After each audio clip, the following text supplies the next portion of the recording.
day. Do us a favor. Look, simple way to watch this show, Twitter Live, Facebook, YouTube. Take a picture with your phone or the QR code, like us, and share us. Brendan's right. We can't say it on this show enough times. That's how we grow. We provide this content. If you're interested in being a sponsor, we get return on investment. We are great at getting people. I work for free. Yeah, it's free. We do it because we love it. Complete freaks. It's a passion. Yeah, we are. No, it's we're not. somewhat crazy. It's not a passion. It's an addiction, and it's a problem. It is an addiction, and we love it. And look, we do it every day of the week. This channel's got 8 shows on here. We've got a great lineup today. Kevin Scarbinsky, Scarbo knows. It's right here on this channel. John Hartwell, Coaching Solutions down in soon-to-be Fairhope, Alabama. Coach Matt Dean at Rhodes College in Memphis. And we'll be here for the Hour of Power. So crank it up, man. Get pen and paper handy. And I'm going to say, guys, as we bring in the lineup, check out that Landers Ford logo behind me. Brad Bellamy, the general manager, is waiting for your call. Ring him up on the telly, and he'll get you fixed up in a new vehicle. Kevin, big news broke yesterday for all of us Scotch-Irish Catholics and folks, Auburn and Notre Dame. I mean, that's kind of like being, remember George Carlin? You know, none of us were not in the club, but now Auburn is in the club because they're playing Notre Dame. Doug Dean has got his shillelagh out. He's doing the dance. That's a big story. Kevin, you have been putting out so much good stuff on Twitter. And it's like Jacques Doucet and you together are the Twitter kings in the South. What went on at Auburn? Wasn't surprised. I don't think anybody was fired while I slept last night. But Kevin, how you doing? I'm good, fellas. Good morning. Yeah, even for those of us who are Polish Catholics, we were excited to see the news that Auburn is going to play for the first time Notre Dame in a home and home. We think home and home at Auburn means one game in the other team's stadium, one game in Auburn's stadium in Jordan-Hare. We got to be sure about that. We might want to check after the Baylor shift for next year. But it is great news, and it does soften the blow of moving the Baylor game to Atlanta, Auburn's home game next year, to open the 2026 season. And, you know, we give John Cohen grief when he deserves it. Well, let's give him some credit here because the way they balanced it out, and they're going to go to South Bend in 2027, but it's earlier in the year. It's in September, so the weather shouldn't be too bad, although that's always a possibility. But the 2028 game, that's back in Auburn. And, of course, 2028 now in even-numbered years going forward is when Auburn will play 5 SEC road games. So getting Notre Dame as your anchor home game on that schedule should sell an awful lot of season tickets for 2027. I'm sorry, 2028. Yes, that is a powerful brand, John Hartwell and Matt Dean. You know that. Matt, you think about this. You being from Davenport, Iowa, growing up there, went to Drake and Des Moines. Big Ten football, SEC football, it's college football. But Notre Dame is, I got to say, it's the most enduring brand in sports history. It is, and great to be on with you guys. And it was interesting with the CFP rankings this weekend. You know, I've heard a lot of interesting thoughts on Notre Dame being at 10. Now, they started off 0-2, and really from an eye test standpoint, a botched extra point prevented the A&M game going from overtime. They really had controlled that football game, and some special teams plays hurt them. And then really the Miami game early on, we thought both Miami and Notre Dame were pretty elite week one, and obviously Miami's really went south. But if you look at Notre Dame's remaining 4 games, what's interesting, probably their toughest test left is at Pitt. Ironically, Pitt gets in the rankings at 24 this weekend, so there are some conspiracy theorists out there that realize that, hey, maybe we rank Pitt so Notre Dame gets in there and win. But I think Notre Dame's a really good football team. I think they're a top 12 football team. I think they're a playoff football team unless they stumble again. I just don't think they deserve a home game, and we'll see how things play out in terms of seedings because right before we came on, Brownie, I was talking to you about BYU and Texas Tech. A lot of these things are going to work themselves out that the committee puts in there. And I think that's a really interesting game. I'm really curious about the interim coach boost after a firing. I heard DJ Durkin this week, a couple great clips. I think Auburn defensively is one of the really, really good defensive football team. Can they put it together and surprise Vandy? How have you ever said that in my lifetime? Auburn goes and surprises Vandy, right? I think they'll play very spirited this week. I don't know, Kevin, what your thoughts are on that. Well, I feel the same way, and we've seen that interim coach bounce, at least in the first game after and John, I know you love this euphemism, a change in leadership in the football program. We don't fire anybody anymore. We put out a press release that says we're changing leadership. That's right. We saw it with UAB against Memphis. Yeah. No one saw that game coming because there was such a gap between those two teams. And yet on that one afternoon here in Protective Stadium, and it wasn't like they had a full house. No. It was closer to the opposite downtown here in Birmingham. And yet UAB found a way. We've just see it time and again. I think Alabama has to be aware of that this week with LSU. Right. And Frank Wilson, we know if you rated Frank Wilson and Brian Kelly on the likability scale, you're pretty much at the top and the bottom of that scale in LSU history.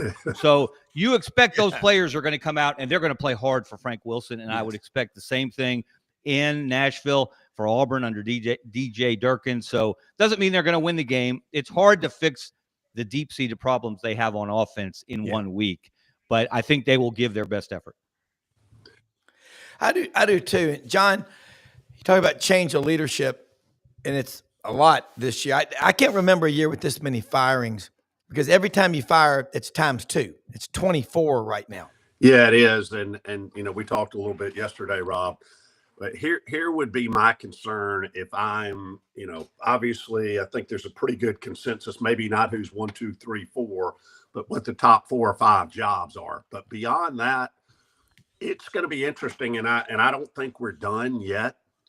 But to make a change like that, is the quality of the next man up you're going to get going to be as good as what you paid significant dollars to get rid of? And that's going to be fascinating how that plays out over the next 60 days or so with that.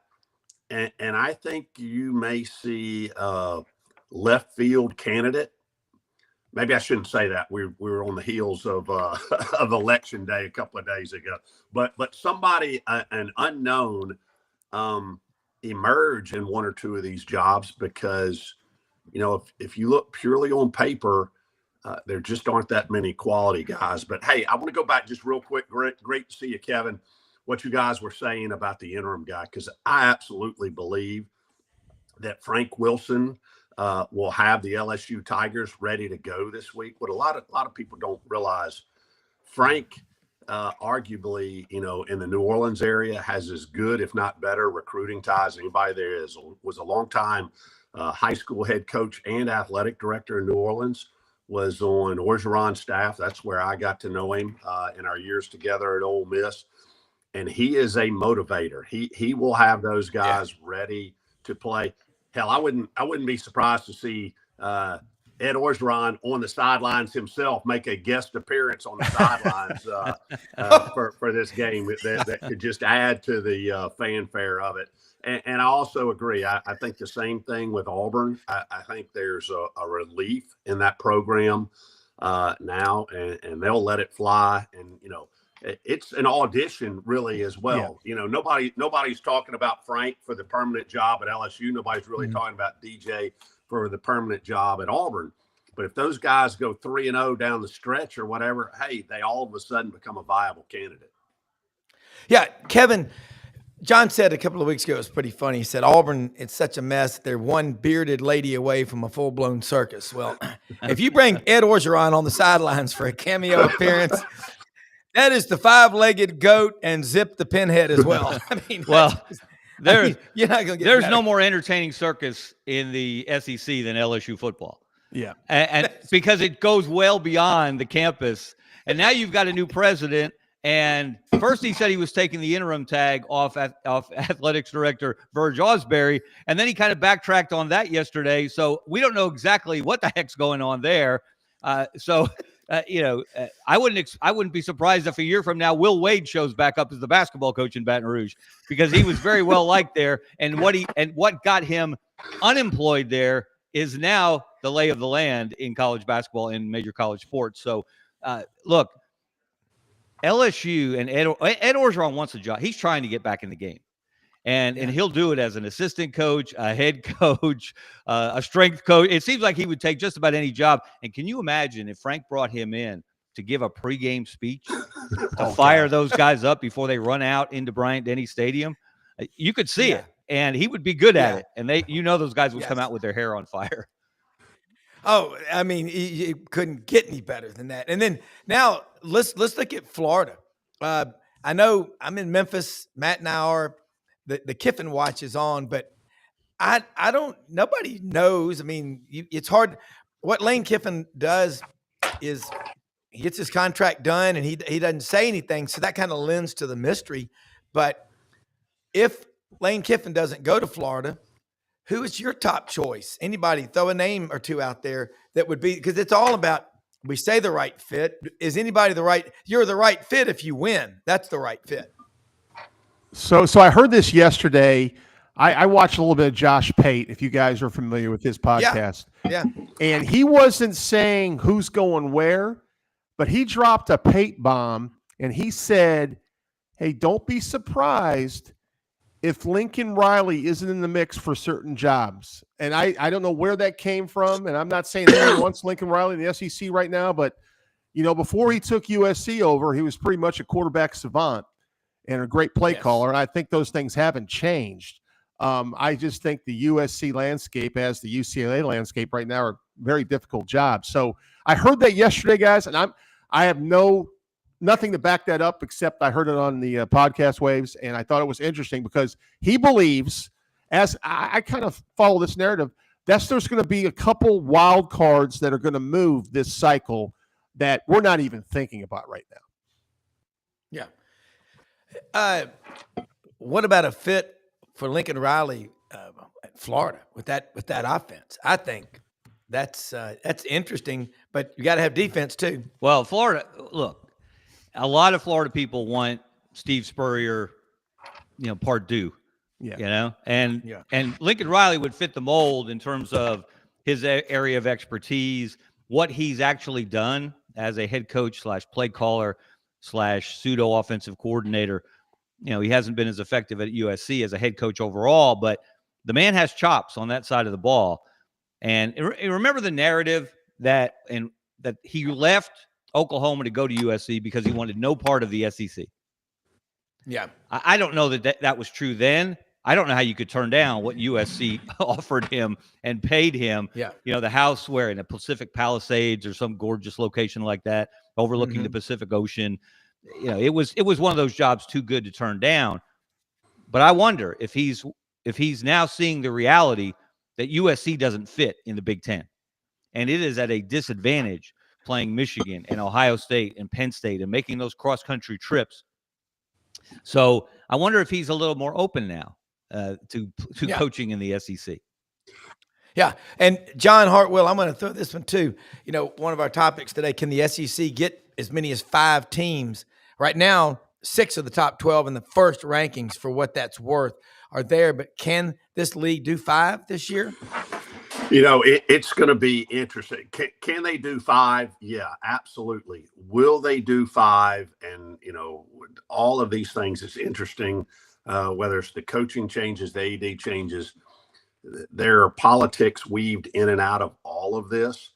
I just don't know from a public perception, and yes, that CFP committee is supposed to be based purely on performance, but there's some subjectivity to it. Yeah. I think it's going to be hard to push the envelope beyond 5, with that. Really quickly, back to the Lincoln Riley thing, and this plays into our conversation about the CFP. When you get to making, $10 million a year versus $12 million a year versus $15 million a year, does it really move the needle? I mean, you're talking about generational wealth for, the next 2 or 3 generations for your family.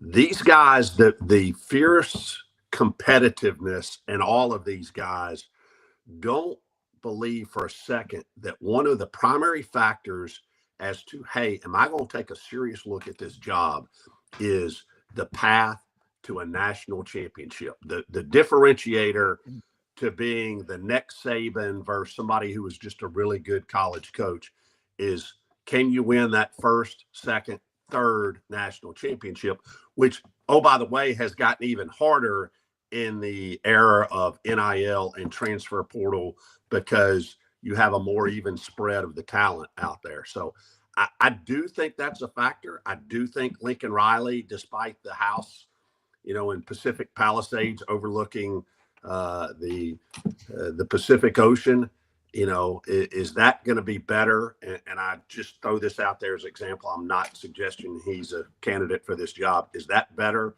than overlooking Lake Martin, in the outskirts of Auburn? Who knows? But is there an easier path to have an opportunity to win a national championship?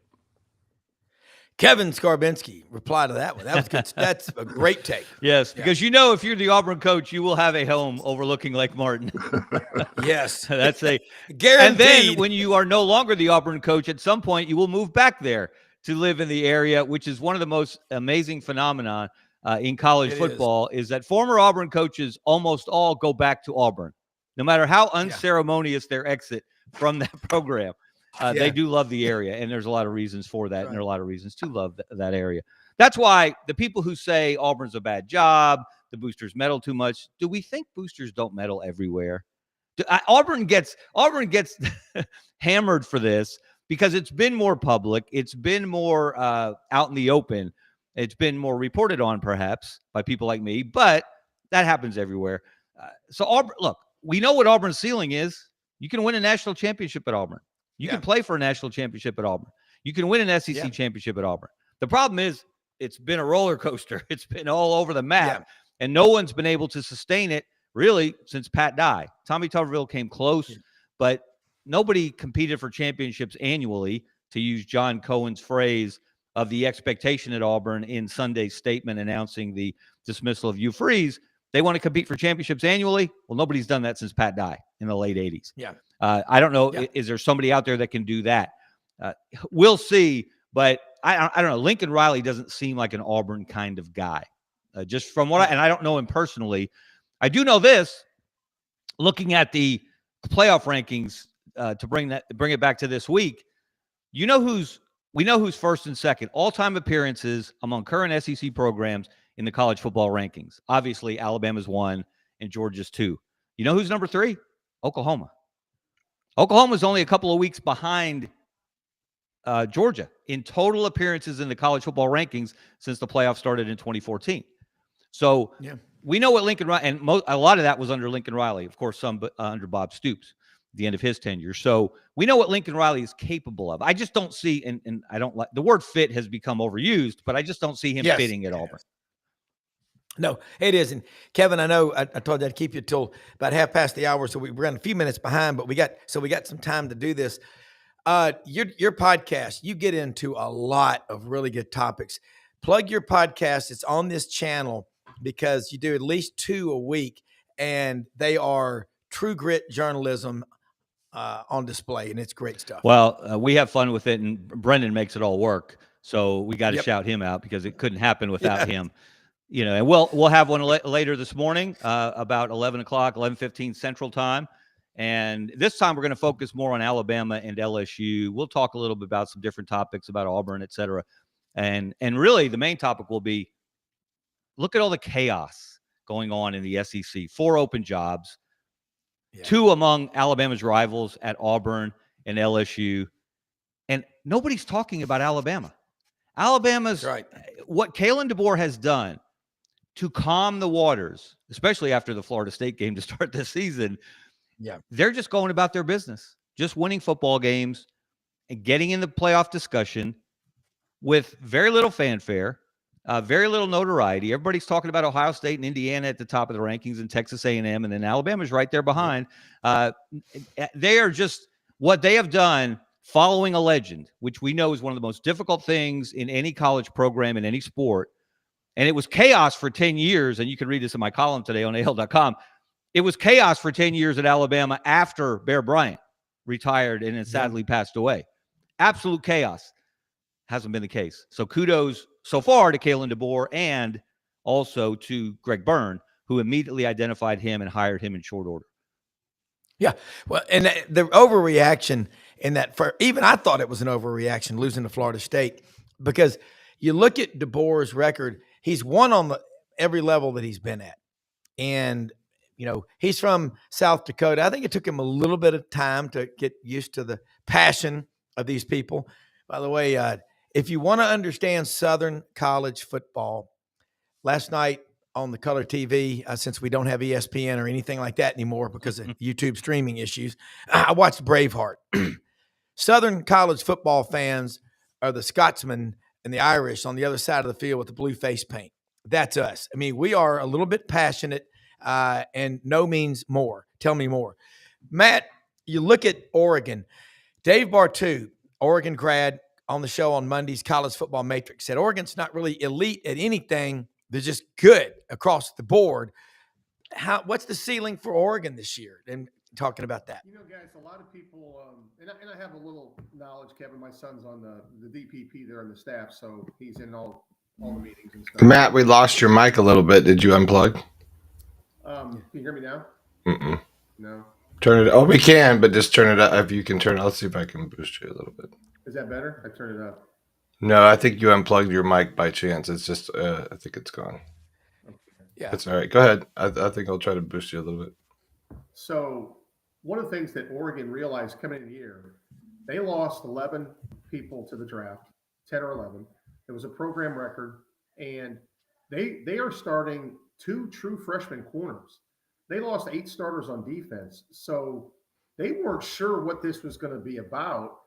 And then in the Indiana game, their quarterback, Dante Moore, who we love, didn't have a great game, and they lost the game. Yeah. And so now they're in a situation where 3 of their last 4 games are against ranked teams.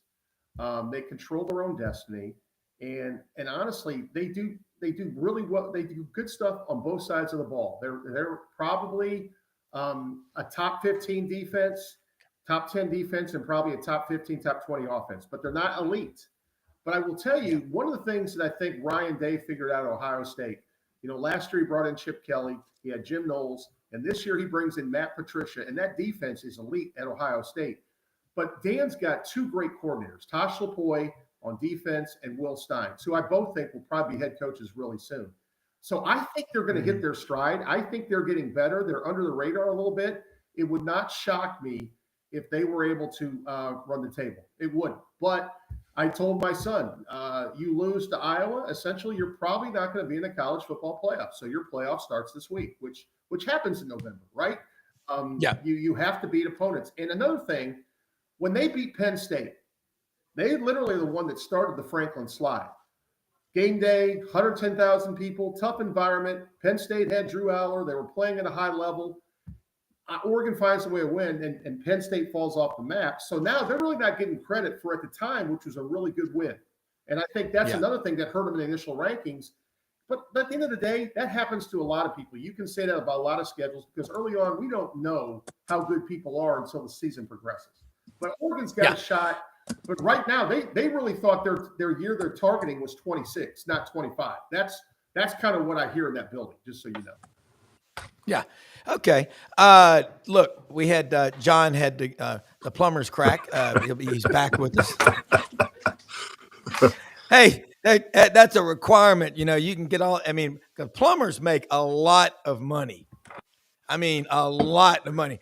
Got toilets overflowing. What does it take here? Hey, my guy had on a belt today, so all is good. Okay. Well, it'll be one of the last jobs that AI doesn't take over, so you might as well. I'm thinking about learning how to do it. So, hey, you get you about 15 or 20 trucks. You are the man, Kevin.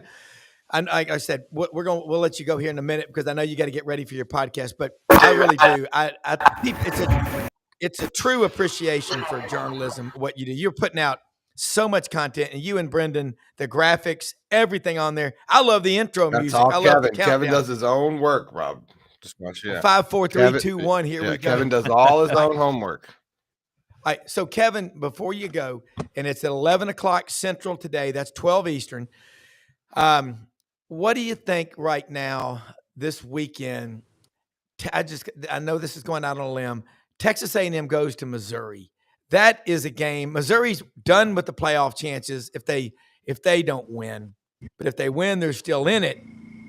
A&M's undefeated right now. It's a pretty cool story. It really is. And, I had a great conversation with Trev Albert. He was at the SEC Basketball Media Days here in Birmingham. And Garth Glissman, who's the SEC Associate Commissioner for Basketball, introduced us. We had a fascinating conversation about why he loves Mike Elko and how Bucky McMillan fits in that same mold.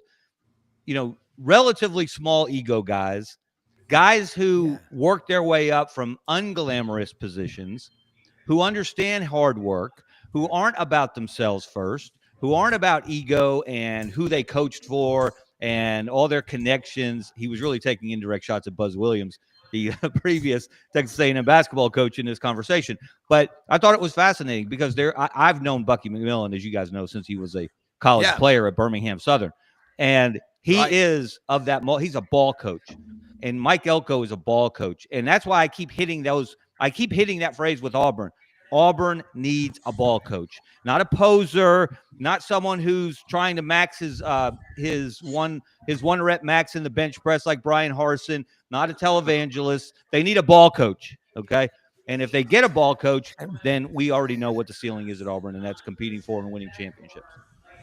Yeah, well, and that the spitting image, I have not seen a coach that reminds me more of Pat Dye than John Summerall. I'm just saying that. I see Pat Dye in both John Summerall and Brent Key. Yeah. And I tell you what I'm doing tomorrow night, Kevin. I'm going to Memphis, Simmons Bank Liberty Bowl Stadium. I'm going to the Tulane Memphis game tomorrow. John Summerall, Ryan Silverfield. I just love college football, and all of us do. And Kevin, you have such a great appreciation for the Battle of the Bones, Memphis UAB. This stuff matters everywhere, and I just love what you're doing on the high school level. We love having you on every time. You bring your A game, but also you put things in the right context, man. And you're also got a podcast at 11:00, and I will be. Yeah, I gotta go put some graphics together. Thanks, guys. Have a great day. Thank you. See you. I love it. Look, Kevin. The thing about Kevin, guys, is he has been there through the years and covered so many great stories, just like another one. True Grit journalist Gary Harris grew up in Miami, but moved to Alabama as a young lad and developed a love of college football. Sports director, WVUA, Channel 23 in Tuscaloosa. Does a great radio show right after mine, 9 a.m., 100.9, Tide 100.9. I got the app on my phone. And we were just talking about Alabama this year. Ohio State and Indiana are getting all the love. And here's Alabama just kicking ass and taking names since the Florida State loss. Gary, and you've got a passionate fan base for sure. But first off, how you doing? Hey, good morning. Doing great. Alabama LSU Saturday. I don't know if you heard Kevin Scarbinsky talking. What a possibility. Could you imagine if Frank Wilson brought Coach Carew for the pregame talk or a sideline appearance? We're going to have dancing bears and a bearded woman out there too. It's going to be incredible.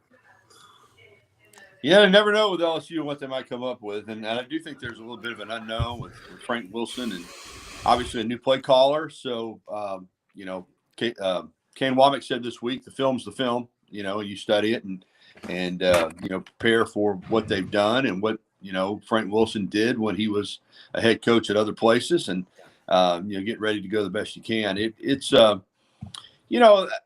what we've talked about all year. I mean, you can't assume too much with these games in the SEC. I mean, you can't look at one team's record and the other team's record and just say, well, because one's 5-3 and the other's 7-1, that it's automatically going to be a win for the team that's 7-1. It just really doesn't work that way, y'all. And I think, y'all know that. And I'm not telling you anything that you don't know, but LSU is a talented team. I mean, they were going into the preseason. Nussmeier was the Heisman candidate. They were preseason playoff pick. And, they didn't have, to this point, the season that they would like to have. But they're a very capable football team. And because the second half went so bad against A&M, it's very easy to forget that they led that game at halftime. LSU led that game. And, had it turned out a different way, Brian Kelly would still be the coach, and they'd come in here with a lot of momentum. But it didn't. And I expect Alabama to win the game. But every time you line up in the SEC, even if you're playing, Arkansas or Kentucky or whomever it is, if you're not ready to go, you don't play well, you could lose the football game. And I think Alabama understands that. Where you sit right now with the college football playoff rankings, the first edition, and where these rankings are a month from now could look completely different. So you got to be, Alabama's got to finish this stretch run if it's going to, if it's going to be where it wants to be. I mean, even if they beat LSU, Oklahoma, they had trouble with Venables last year. They had some trouble with Venables when he was at Clemson. What if you drop that game? And then what if you go into Jordan-Hare and there's an aspired Auburn team that plays over its head, and suddenly you're 9-3, and you might not even make the playoffs. So there's still work to be done for Alabama, and I think that's what DeBoer is trying to really push with his football team is you haven't done anything yet. Yeah, well, it's so true when you look at the records of teams and when you go to the games, and we're all lucky enough to be down at sideline level or whatever, and you look at the guys, you're going, they, as Spurrier says, they give scholarships too. There are no easy outs. John Hartwell, you've seen a lot of football. You've been to games at Brigham Young. Are they as rowdy as the LSU fans on those Dr. Peppers? Or I'm sure there's somebody sneaking in a cold beer in there somewhere. It's Diet Coke with the squeeze of lime in there. And hey, I'm not buying it. I'll just tell you this, Rob. I've been a part of Ole Miss LSU games, Auburn, Alabama. I've been, like you said, I've been to a bunch of places.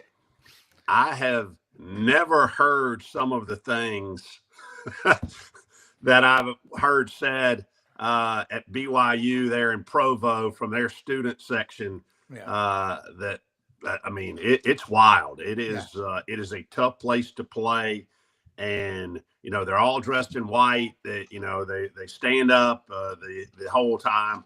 I'm not sure that it's alcoholic libations or caffeine, but they're hyped up on something there, and it's a tough environment. A lot of mountain bikes, white shirts, black pants, and clip-on ties. It's a good look. I mean, All right. So, Gary, Matt and all of us, we're talking the SEC. Can we get 5 teams in the playoffs this year? And Matt and I and everybody, we all have our opinions. What do you think? And who is the SEC team? There is a lot of loser leaves town matches still left to play. Is that for me or Matt? Gary, sorry about that. Yeah, I think it could happen, possibly, particularly if the ACC only winds up getting one team in. We'll see what happens this final month of the regular season. I think there's potential. My 4 is still kind of my number, and I'll be interested in what John and Matt think. 4, I still think is the number that I have in my head. And, right now, obviously, that would be, I think, Alabama, Texas A&M, Ole Miss, and Georgia. But, there's an opportunity to get a 5th team in depending on what happens elsewhere. And, listen, I just said that, and I'm thinking right now, 5 looks very, very possible with the ACC and then the Big Ten scrambling to get 4 teams in. They right now, who would be 4, outside the top 2, who would be the other 2 teams from the Big Ten. So I think it could happen. I think when it all settles out, though, 4 will be the number. All right, Matt. Yeah, I agree with Gary. I do think if Texas can run the table and beats A&M and goes 10-2, I think that could be your 5th, because I still think, and I agree with everything Gary said. There's some games to be played. You got to line up and play the game. But I expect 3, 4, 5, and 6, A&M, Alabama, Georgia, and Ole Miss, unless they stumble and get 2 more losses, they're in. So I think Texas is my 5th team, but they have to probably run the table in order to get that 5th spot, which is, hey, man, they've started to play better football. They've had a little magic. They got off to a great start, but I give Vanderbilt a lot of credit the way they fought back in that football game, and they were a bounce on an onside kick away from possibly pulling that upset. Yeah, John? Yeah, as I said earlier, I think politics does play into this a little bit on the national stage. Could you make an argument for 5? Yeah, and I agree. If Texas runs the table, they can be number 5. But I think there's going to be a whole lot of blowback if all of a sudden the SEC, you could even potentially make an argument for 6, depending on how this last month of the season plays out. But 4 are locked. I feel like 5 is a possibility. 6, you would have an uprising from the Big Ten and Big 12 folks if that were to occur. Yeah, Gary, this Alabama football team not great at running the ball. Of course, Justice Haynes, he's at Michigan. You've got Cam Miller. You've got talent, but is it the offensive line or is it a lack of depth in the running back room or both? It's a great question, and I don't know. I mean, to be 14th in the league and 116th nationally, and this is the worst rushing attack statistically Alabama's had since Mike Shula in 2006. So, this is a school that runs the football, and I think it's probably not practical to think that 8 games in they're going to reinvent themselves with a running game. But I do think that they've run it, as crazy as this sounds, with them being as low as they are statistically. I think they've run it enough to keep the defense honest, if that makes any sense. But to get back to your question, Rob, I think it's a combination of things. I think the offensive line at times has not gotten the push. I don't think the backs have necessarily hit the seams or maybe tried to bounce it out when they needed to stick it up in there. When they were going with Jam and Kevin Riley, those are, even though Jam's very muscular, those are still smaller type backs. Now Daniel Hill's moved into that second spot. I'd love to see them get him. He's been great in the passing game, these short passes, but get him going in the run game. I think the run game can become more effective. I don't think it's going to be, obviously this is going to be Ty Simpson throwing the football as what makes this offense really, really special. But it's a great question. I can't really answer it. I thought the running game would be more effective than it has been. They've been able to overcome it, but I think it's a combination maybe between. You got to remember too, Alabama does something that we don't see very often in college football. They rotate 8 offensive linemen in during the game. Most offensive line coaches, do that old faith. It's a hand in the glove, 5. We want 5 guys, and unless there's an injury, they rotate 8 guys in. So I don't know if that's got anything to do with it. I really can't answer it, Rob. And I'm sure that if Alabama could put Ryan Grubb and those guys could figure it out, they'd be more effective in the running game, because it has been a disappointment. Well, last year, remember, Georgia was 15th out of 16 in the SEC running the ball. They won the SEC, beat Texas twice. So it is interesting. And you look at college football right now, the team like Georgia, they play a full 60, but they've lost 10 of the last 11, or Alabama's beaten them 10 of the last 11 times that they've played. And I've got them playing in Atlanta for the SEC championship. So that's going to be crazy. John, you look at these fans in the SEC, everybody, I've never seen it like this, 1 through 16. Along the what I just asked Gary about Alabama not being able to run the ball, who in the SEC lines up and does impose their will on you and run for 250 or 300 yards a game? Remember, Texas did it last year for 288 yards against Kentucky. That was the first time we'd seen that in a long time, a month of Sundays to say. Yeah, I don't know that in today's landscape of the SEC that you have a true 4 yards in a cloud of dust offense, either in real life or in concept.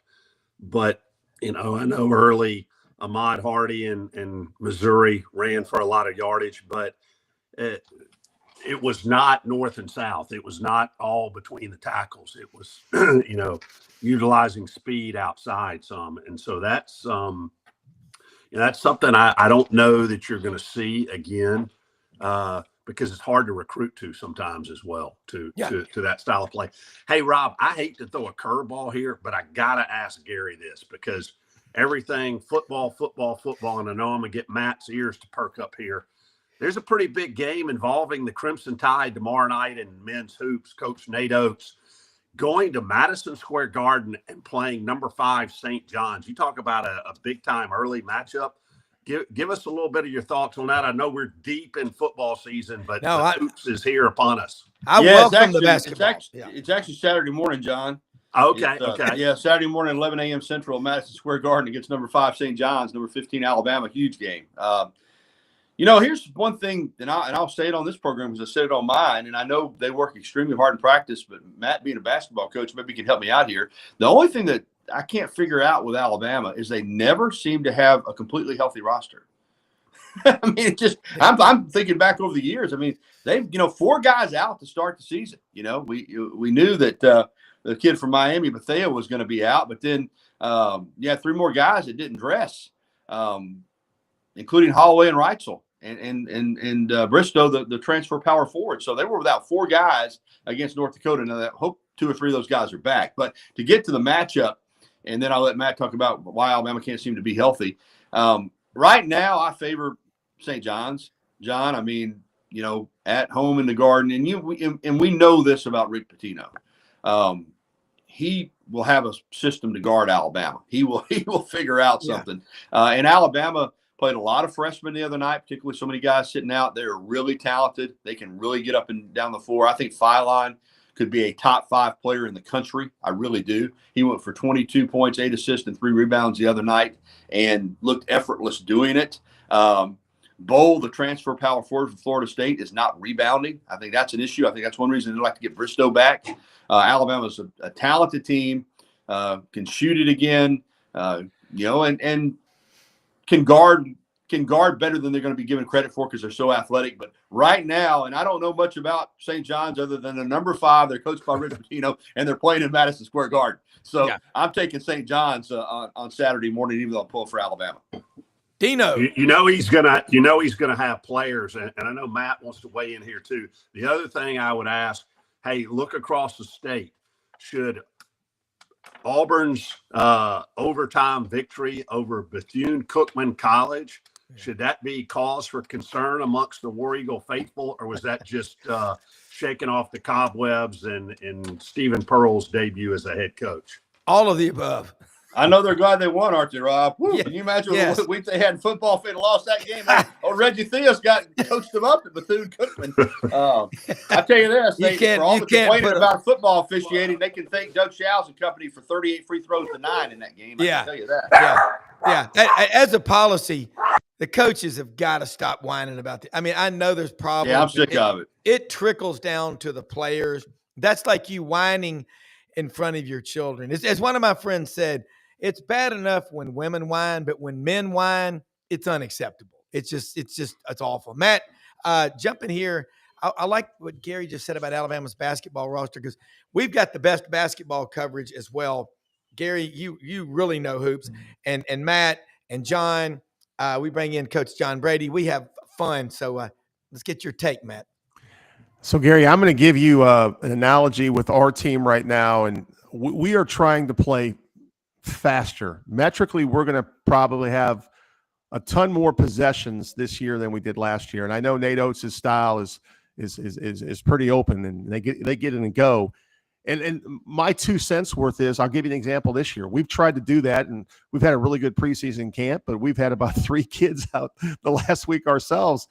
I don't know if that's, because a lot of things freak happen on that Maple, Gary. I mean, we've had kids. I've lost kids in the 3-on-0 drill before with no contact because of that Maple. So I just think in the sport of basketball, and I've said this for years, you look at basketball now, the load management, the highest level in the NBA versus when in the 80s and 90s when I loved the NBA game and I was a big Michael Jordan fan and a Chicago Bulls fan, and Michael never missed a game unless he was hurt. And now, one of the things I've said for years in the NBA game that can help it, let's take a 48-minute game and make it a 40-minute game like college, and you do that over an 82-game schedule, you're actually reducing the season schedule by almost 16 games from a math standpoint. But they don't want to do that because it's all about numbers. It's all about points and records and things like that, unfortunately. But I will tell you this, Gary, this time of year, I think it's more prevalent because you're coming off, your fall camp, which also includes some stuff with your strength coach. And you get, those bursts when you're trying to go from defense to offense really quickly. We've had a couple groin injuries ourselves, and we're not playing at the pace of Alabama. I promise you that, my friend. But it's definitely something that I think when you play at a higher pace, I think you risk more. That's just my 2 cents. My 2 cents. Makes a lot of sense. It does make sense. And I think, look, Florida lost to Arizona Tuesday night. It's early. But, everybody, God, when you're defending national champions, you're getting looked at under the microscope. I think John has into the witness protection program. Hopefully he'll be back with us. But great. Looking, Gary, and Alabama's team this year, they're not getting the national attention. It's all going back to that Florida State loss. And I think that's to the detriment of other schools outside the SEC. But it isn't a dominant Alabama defense like some of Saban's defenses. But are you seeing that across the landscape, not just in the SEC, but in college football? Because where are the second and third teamers? You've got some depth, but it used to be about 1 through 44 and then 45 to 66, 67 to 85. Now it's kind of 1 through 35 or 40 even in some cases. I think you said something too defensively. Alabama is not a dominant defense. And I heard an NFL analyst, and I can't remember the team, but he was describing an NFL team, but it applies to Alabama. He was saying they're not a dominant defense, but they're takeaway defense. Yeah. And takeaway defenses in the modern game can really be effective because they get the offenses extra possessions, and with the way we score points in the modern game, that's a big thing. So I think Alabama gives up some plays. Yeah. They make some plays, but, they're not. And, and you say we don't see dominant defense anymore. Then you look up and you look at the stats that Ohio State's put on the board. It's unbelievable. Under 6 points a game, 200-something yards of total offense. I think they've given up 13 explosive plays. So there is dominant defense being played, but it's rare. So I think it starts with that because I think Alabama, people have a vision of Alabama over the last 15 to 20 years of dominant defense and run game. Being able to run the football, even when they had quarterbacks that could throw it. And this team doesn't do that. So I think they're fine. I mean, I think they're number 4 in the playoff rankings. So, with a loss, they're the only team with a loss in the top 4. Maybe they're a little under the radar, but I think people see that they're not a dominant team, that they're a 7-1 team. They come off an incredible stretch of 5 games in 5 weeks in the SEC, 4 against ranked opponents, and they won every one of them. Yeah. And I think they're getting credit for that. But people see that, a play here or there, they lose to Georgia. A play here or there, they lose to Vanderbilt. A play here or there, they lose to Missouri. And a play here or there, they could have lost to South Carolina on the road. So I think there's pause. I think Alabama's – so I'm not trying to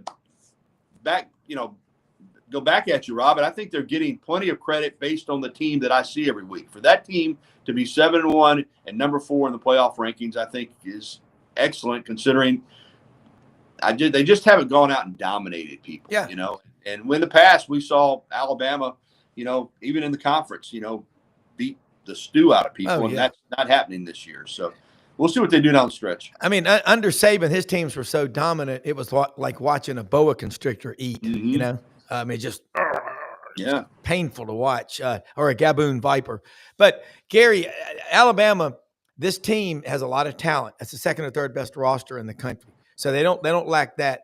But, I think we all got to say about Ty Simpson, coach's son from Martin Westview. He's got a little brother. Is Alabama recruiting his younger brother, the quarterback there at I don't know if they've offered him because what is he, freshman, sophomore, something like that? He's young, I think, but I'm sure they're looking at him. Yeah, I mean, sure they are. But other schools are as well. But now get to Ty Simpson before I have to go. Yeah.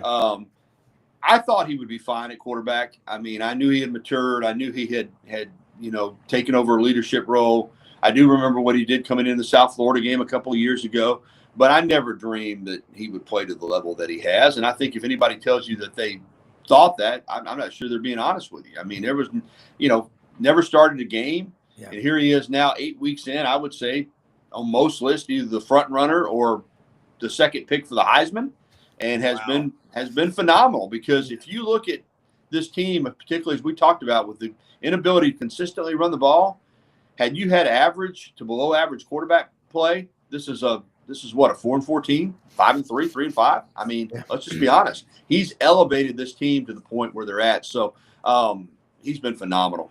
You know what? My greatest takeaway from him was in the Florida State game. Things were just not going well at all. He was out there just hustling and busting his ass. And I said, that carries over to Sunday. It carries over to practice that next week. And you could just see him, and he is the leader. I believe he's the leader on that team. And I think that speaks volumes. But I'd also love it to hear your thoughts next time. I know you got to go. What you think about Ryan Grubb? What you've learned from him. But he is a special coach. And I can tell you real quick. I got a minute. It's been exceptional. This is the way it was supposed to go last year. You know, I mean, he was supposed to be the offense coordinator last year, and now you've got Grubb in his spot. Nick Sheridan is terrific working with the quarterbacks, man. He's outstanding, particularly with his experience from last year. And then DeBoer kind of oversees it all. So I think from a symmetry standpoint, chemistry, all those words to describe everybody being on the same page, this offensive staff right now, because of Ryan Grubb, it's working the way it was designed to work, and they're really good. Yeah, that's a lot of fun. Gary Harris, thank you so much. You catch him, Channel 23, Tide 100.9, the best. See you next week. Thanks, guys. All right. Matt, you look around in college football, again, if you've got the great coordinators, Ryan Grubb's name, ironically, I'm not hearing him being mentioned as a head coaching candidate, but I'm sort of shocked he's not. John Hartwell, are you hearing Ryan Grubb's name being brought up as a head coaching candidate? Because there's certainly a lot of openings, and I do think there's going to be more openings. I'm curious if the Vegas odds makers are coming up with coaching firing odds on DraftKings or anything like that.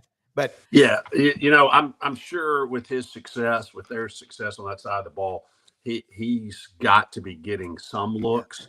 I tell you, the other name, and I have heard this name associated a little bit with Florida. I'd be interested to see what Brendan had to say.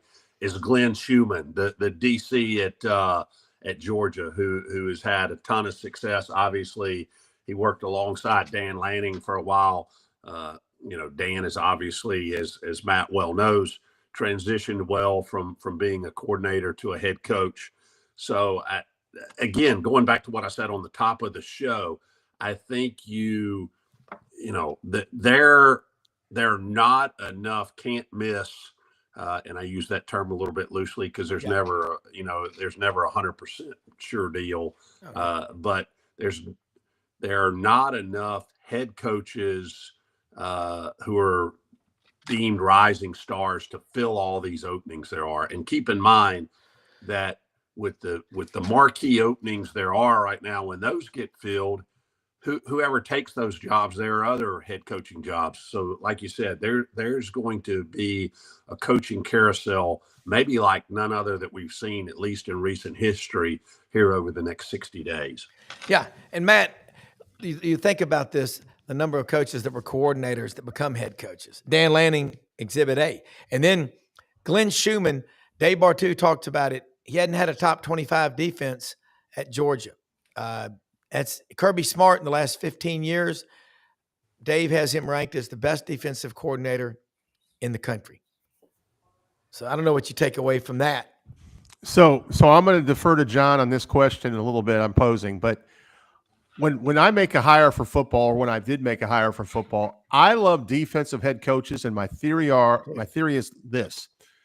I think those guys command so much presence in the locker room. And I'm not saying they're a bunch of meatheads, but I think from a motivational and inspirational and just a pure can we control the locker room narrative? I just think defensive guys do a great job historically of that.